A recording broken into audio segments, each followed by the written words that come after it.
This is Phantom Power.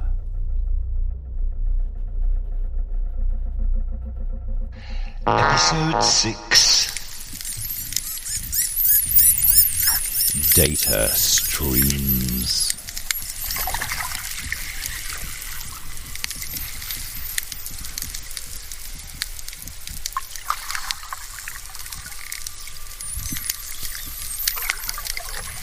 Welcome to Phantom Power. I'm MACK. HAGOOD. Today my co-host Cris prepares us for World Listening Day, an annual global event held every July 18th and sponsored by the World Listening Project, with events held all over the planet. We'll get you tuned into Acoustic Ecology and World Listening Day with plenty of time to find an event near you or perhaps to start one of your own. Cris has a show for us in 3 parts. First, we'll meet Teresa Barrozo, a sound artist, composer, and sound designer for film, theater, and dance, and the creator of the theme for this year's World Listening Day.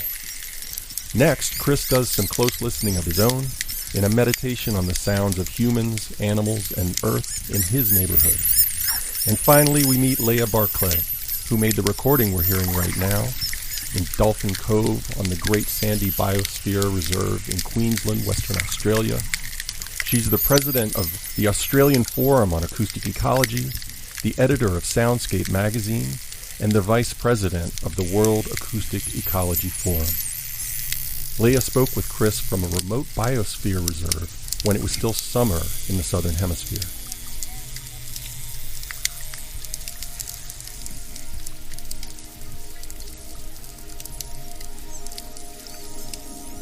World Listening Day enters its second decade in 2018. This year's theme is Future Listening, created by Filipino sound artist Teresa Barrozo.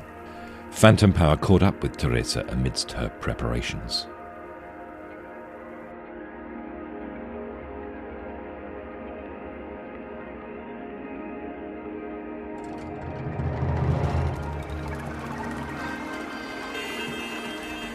I'm Teresa Barrozo, and I'm a composer and a curious listener from the Philippines. Whereabouts in the Philippines are you?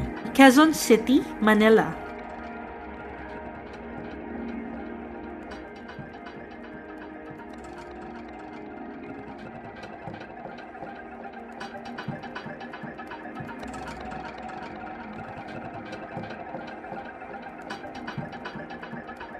Teresa, how did you get involved with the World Listening Project? I learned about the World Listening Day. Well, it's quite popular. Every year I get to read on it. But for this year, I got invited by Eric Leonardson and Leah Barclay to create a theme for this year's World Listening Day. I'm actually surprised that they invited me because I'm starting out as a sound artist. My day job is that I'm a composer for film and theater and sound designer for theater. But this, since that's my background, I've been very fascinated with how sound and music is used in storytelling, how we use sound and music to quote unquote manipulate our audience.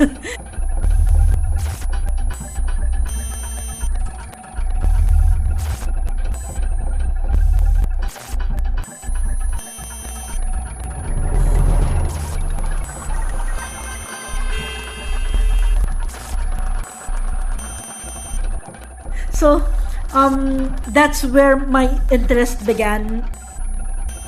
Here in the Philippines, there's no such thing as sound studies. So I started looking outside the Philippines. I started reading about sound and listening online. Mostly, we find everything online. So I just started Googling stuff about sound. I really got interested. I got interested with sound installations. How sound can stand on its own as an artwork. Interested with how sound can shape the society.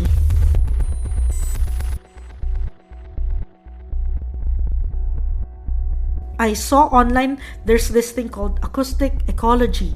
Oh, there's this thing about deep listening. Oh, of course, I heard about, of course, Paulina Oliveros.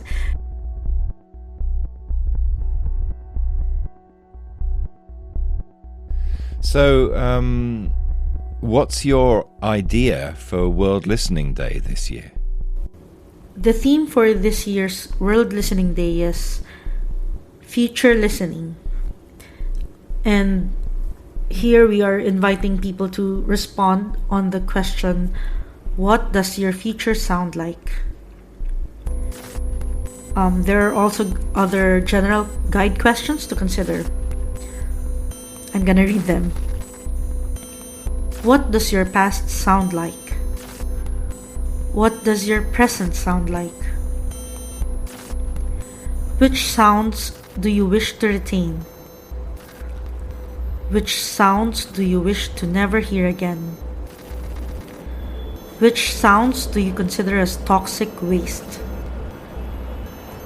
How does silence and noise sound in your future? Which sounds have gone silent? Can you still hear?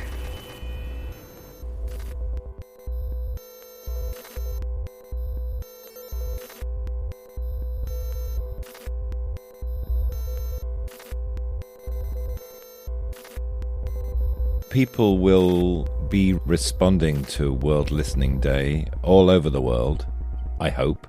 Are they expected to make recordings or to write about their experience, or both?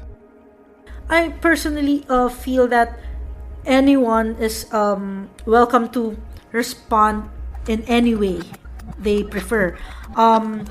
One example, of course, they've been doing this for the past few years.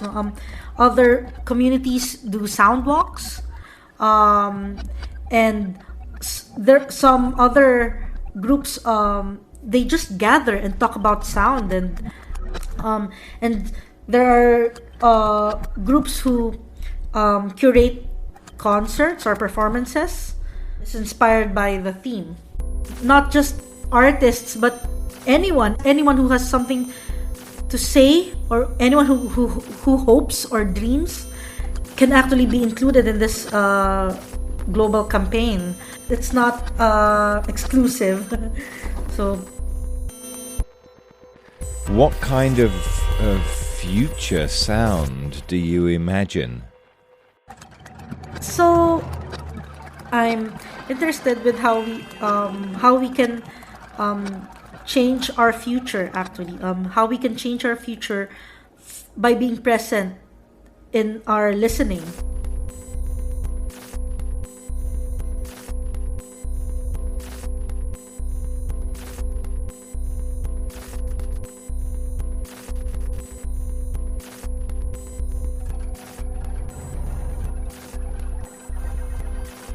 How we can examine our hopes, dreams, and even our ambitions to go to where we want to, by being conscious of what we hear.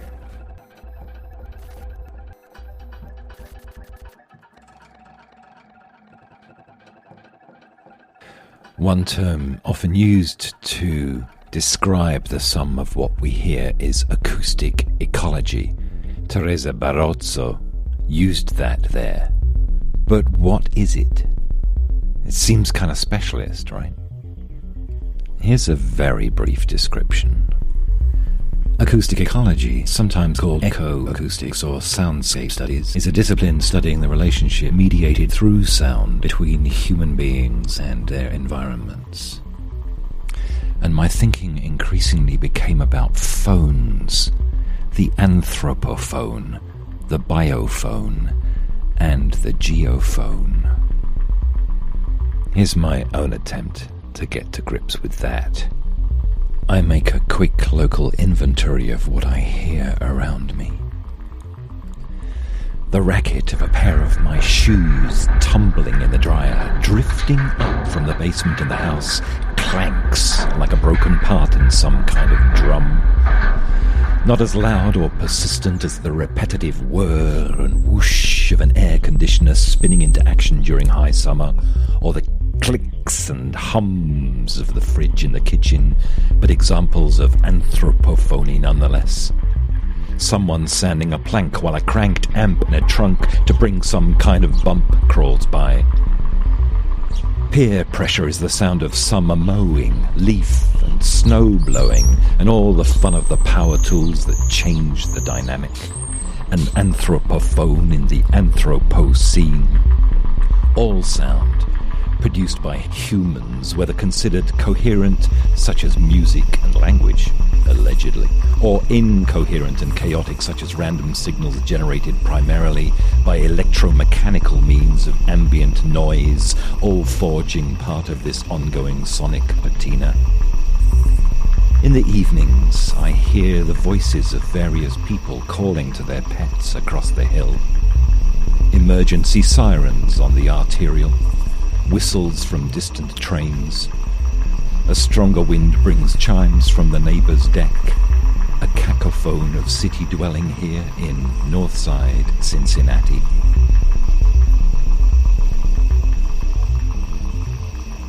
Lying awake at night, we can hear screech owls outside the house sometimes, raccoons fighting, persistent dog barks, sometimes even coyotes hunting along the creek bed in nearby woods. By day, bluebirds, cardinals, sparrows, hawks and starlings flit and tweet and sing and sometimes swarm the trees around our house, imitate phone tones perhaps, and in a decent breeze tall trees creak out and rub against each other. Bees trawl for pollen. Squirrels skitter from branches to gutters and across rooftops. At dusk, possums edge out eerily across the steps leading up to the porch. Mice in the leaves. Moles cruise street-side strips of lawn along the edgerows of this urban biophone. We cannot hear their frequencies. A resonance within the hill on which our house is set. The sounds that travel underground. Granular land, water runs, ears with roots, rock crack and earth tremors in the gathering ice and or heat. Those songs of the earth. Geophony. Hey everyone, it's MACK. HAGOOD. Here at Phantom Power, we are so fortunate to have generous funding from the Miami University Humanities Center and the National Endowment for the Humanities. And among other things, this means that we don't have to implore you to buy a new mattress or join a Sock of the Month club. If you're a regular podcast listener, you know what I'm talking about. So luckily, we don't have to do that. We do, however, have one small ask. Just go to iTunes and leave us a review and a rating. We'd really appreciate it. It's a great way for the people who are funding this show to know that folks really are listening to it. And it's also a great way for more people to learn about Phantom Power. Thank you. For the rest of the show, here's Leah Barclay.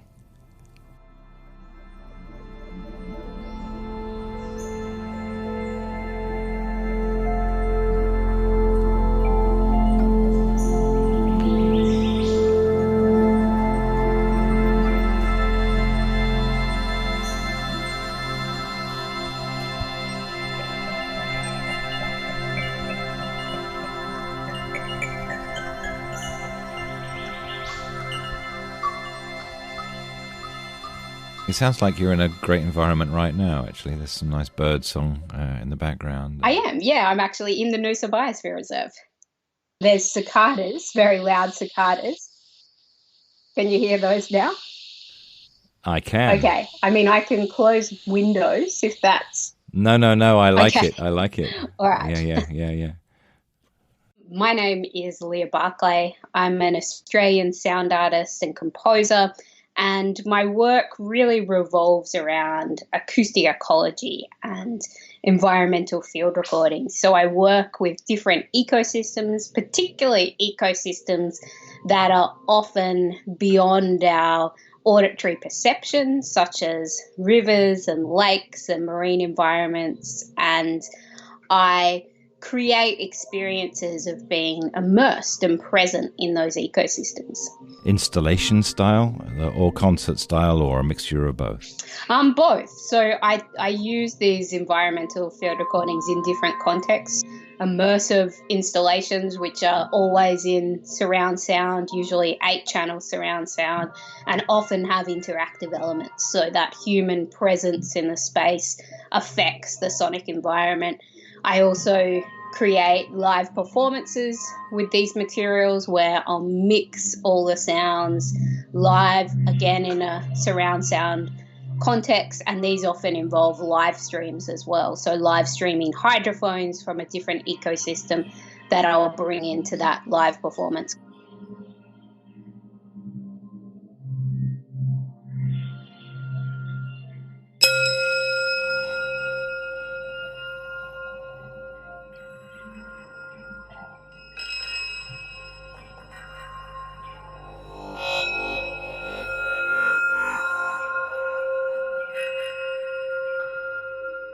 Can you talk about the Biospheres project? Yeah, so Biosphere Soundscapes is a project that I started in 2012, and the idea launched in the Noosa Biosphere Reserve in Queensland, Australia, inspired by the model of biosphere reserves, which are UNESCO designated sites designed to look at innovative approaches to the conservation of biological and cultural diversity. It was a model that revolved around a local environment but was globally connected. So Biosphere Soundscapes really started as this project that could develop participatory acoustic ecology experiences in the context of local communities of biosphere reserves and connect to different sites, using sound as a tool to inspire ecological engagement, but also leveraging the scientific possibilities of sound for understanding ecosystem health.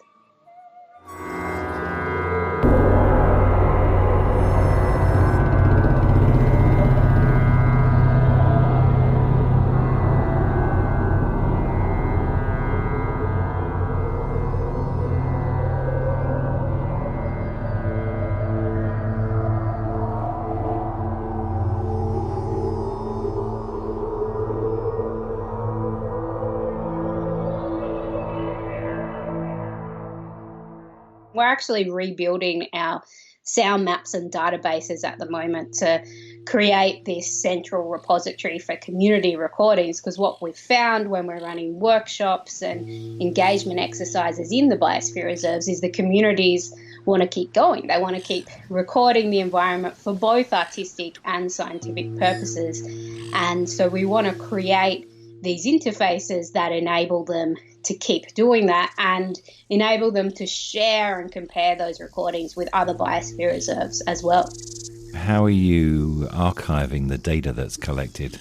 That's an excellent question, and it has been an ongoing challenge with the project. Initially, we looked at this model of cataloguing everything on site, backing everything up on hard drives, and we're always taking a different approach to recording. So we're doing in situ field recording where we're staying with the equipment, which might be a 3-hour session. But then we're doing long duration recordings, which could be a 24-hour recording or it could be a 2-week continuous recording. So obviously the kind of backup systems and the data management on site is dramatically different for that kind of material. And so we've gone through different processes of the best way to manage that, and that's why we're building these new databases and sound maps now, which will streamline that process so communities can upload their material directly But as with any project of this nature where we're generating huge amounts of acoustic data, there's a lot of material from the past that hasn't been annotated at all. But basically the exciting point where we are now with this kind of technology, with real-time species recognition and algorithms that can analyze that acoustic data, we believe that we're going to be able to use that material as we move forward to compare acoustic diversity to 10 years ago.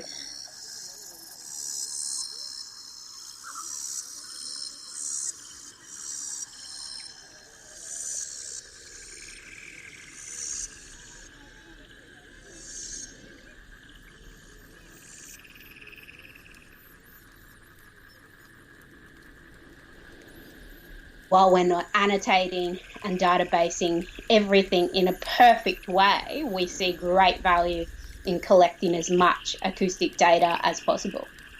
Yeah, and I presume that tagging must be a really big part of that too. Absolutely.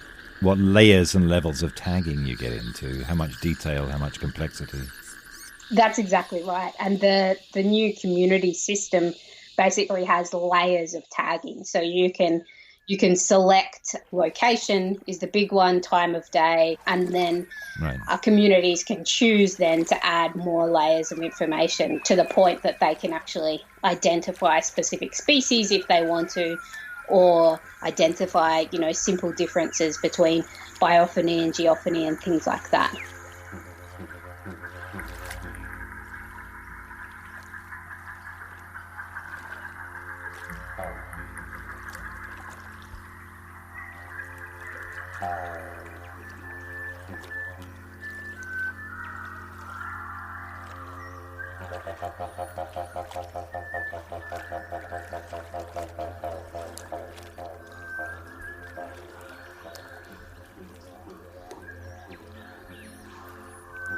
There will be this gradual, I'm going to be a bit of a space cadet in saying this, global mapping in terms of a complexity of sound and location.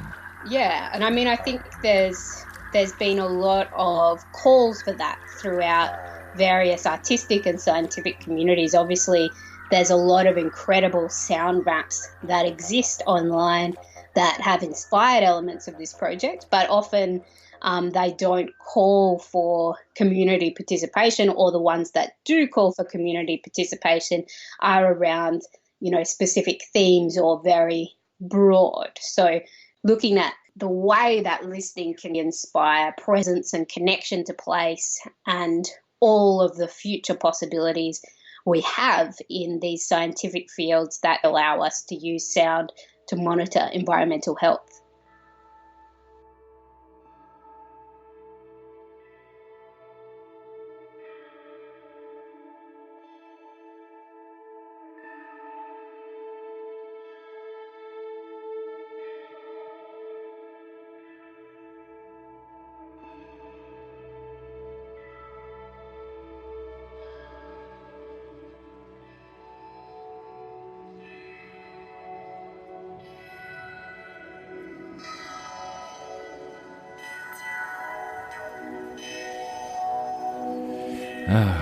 The potential proliferation of live streaming sites triggered by presence or triggered remote. Exactly, yeah. And the live streaming element is a really interesting one as well. We had set up various models and frameworks to live stream within Biosphere Soundscapes and within a parallel project called River Listening, using hydrophones in rivers.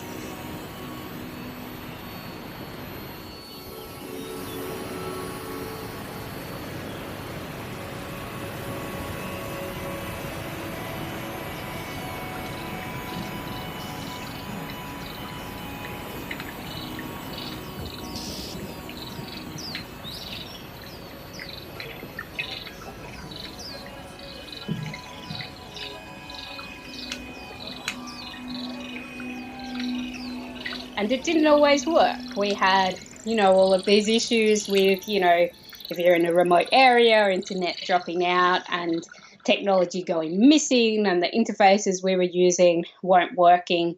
But then I discovered Soundcamp in London in the UK, who have been running really fantastic community-based live streaming projects for many years. And so we started working with them to build various frameworks for community streaming kits. So, of course, that's quite transformational to data management. These streams are used in both artistic and scientific contexts. You know, they can be integrated into installations and performances, but they can have algorithms attached to them that do real-time species recognition.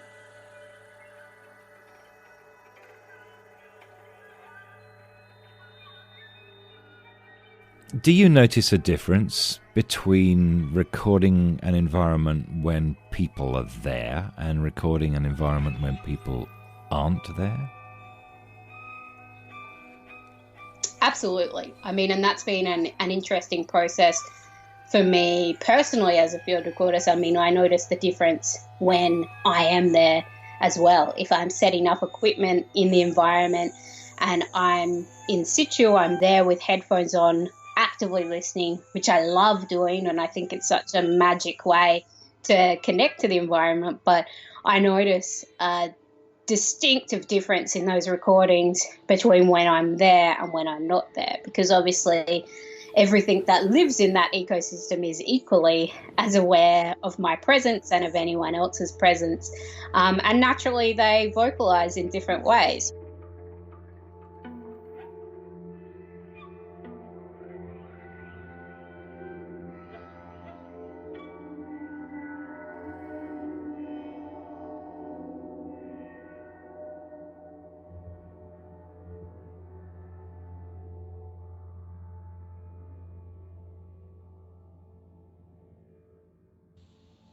Leah, I think I'm right in saying that you're involved with the development of apps for mobile platforms.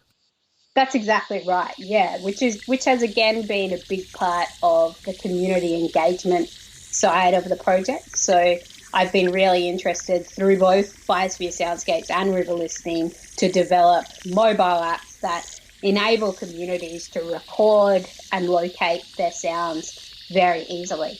And, you know, when they're in environments where they're hearing different species, they can literally just pull out their phone and start recording and add that to the database. For example, you know, where we are right now, you may hear the waves of cicadas in the background, which aren't necessarily a common soundscape for this time of day, but we know that this particular species of cicadas comes out when the temperature's gradually starting to rise. So it would mean that a community member could pull out their phone and record this and upload it straight to the database.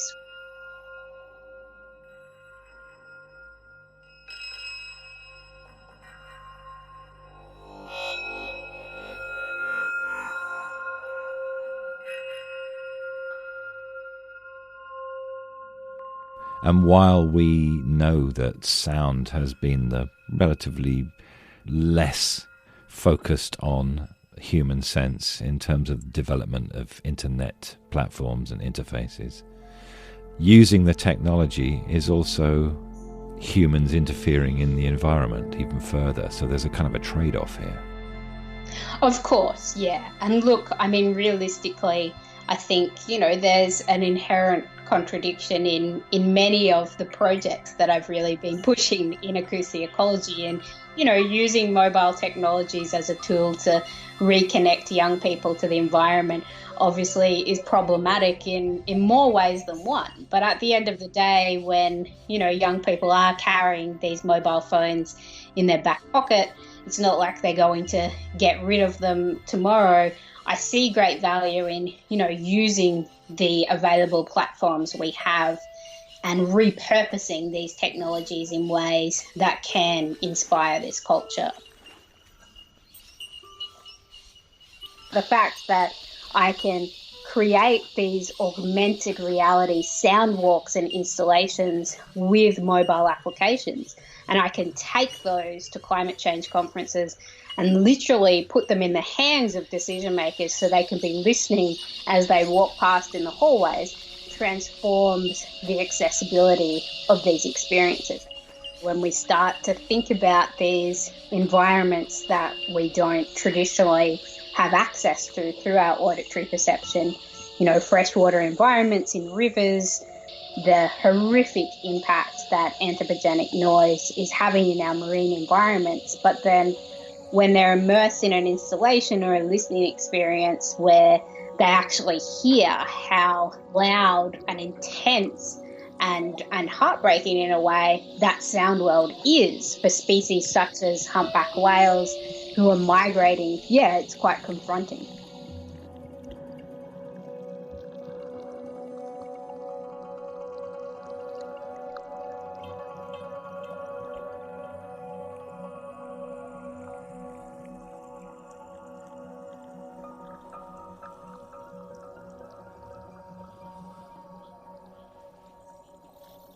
Well, thanks, Leah. It's been a real pleasure to talk to you.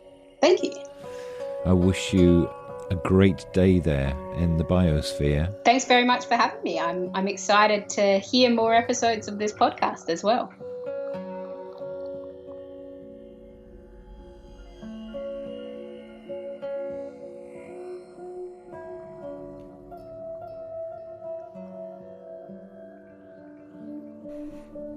And that's it for this episode of Phantom Power. Thanks to Teresa Barrozo. The track that played during her segment was a piece called Duet. And thanks to Leah Barclay. All of the sounds in Leah's segment were by her. You can learn more about those pieces and find transcripts and links to some of the things we talked about at phantompod.org. You can also subscribe to our show there or wherever you get your podcasts. We'd love it if you'd review and rate us on Apple Podcasts. Tell us what you thought about the show on Facebook, or give us a shout on Twitter at PhantomPod.